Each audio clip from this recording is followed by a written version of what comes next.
meaning of life. This video is not clickbait. Today I will tell you about the meaning of life. But first, in order to understand it well, we'll have to dissect this phrase. Because what is meaning, and of which life? The word meaning is really similar to the word purpose. For example, what is the purpose of this rock right here? Well, that depends actually on what it's being used for.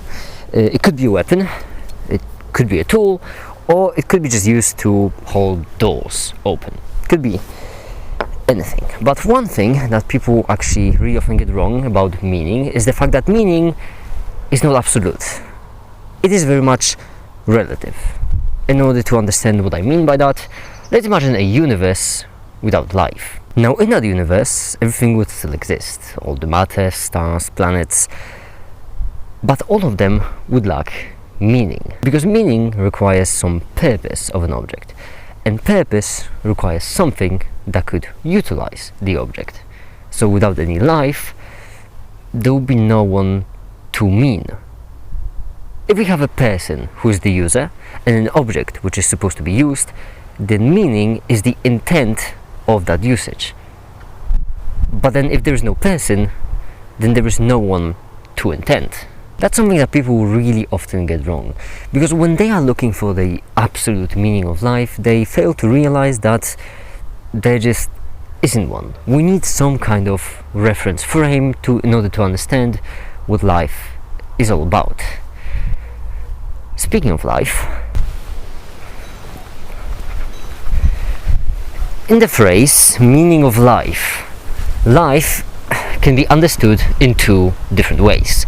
First one is evolution, and second is entity. Evolution is similar to an intelligent being, except it is way more massive and spread out over time. It will require an explanation of its own another time, but meaning of life, when it comes to evolution, is very simple. Evolution wants to survive. That's the entire point. You see, when life was created, it wasn't recreated with a purpose.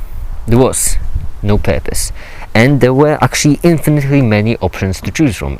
Life could have chosen anything, but just so happens that the one purpose that could allow it to live longer, to survive, is to survive.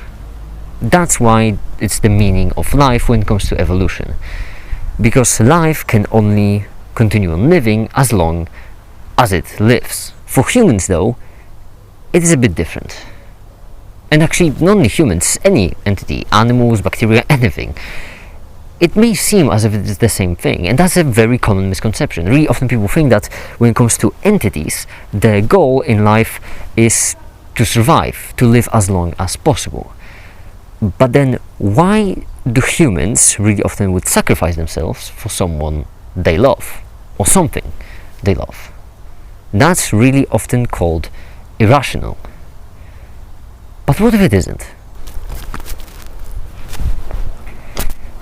Dr. Gregory House, in the series Dr. House, was a genius. That was the entire point of the show, right? To make this person who is so smart, there's nothing that can stand in their way of solving the puzzle.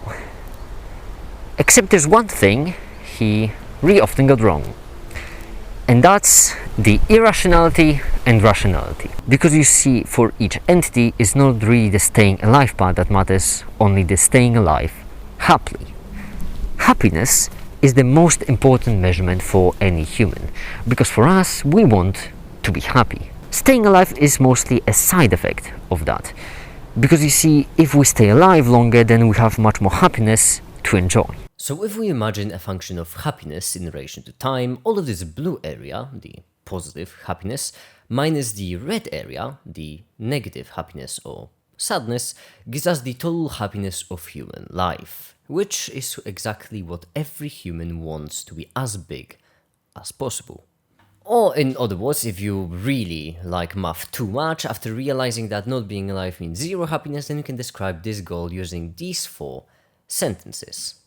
But that's only if you like math too much. This function with this method explains everything about human behavior, even the things that seem very much irrational. For example, suicide.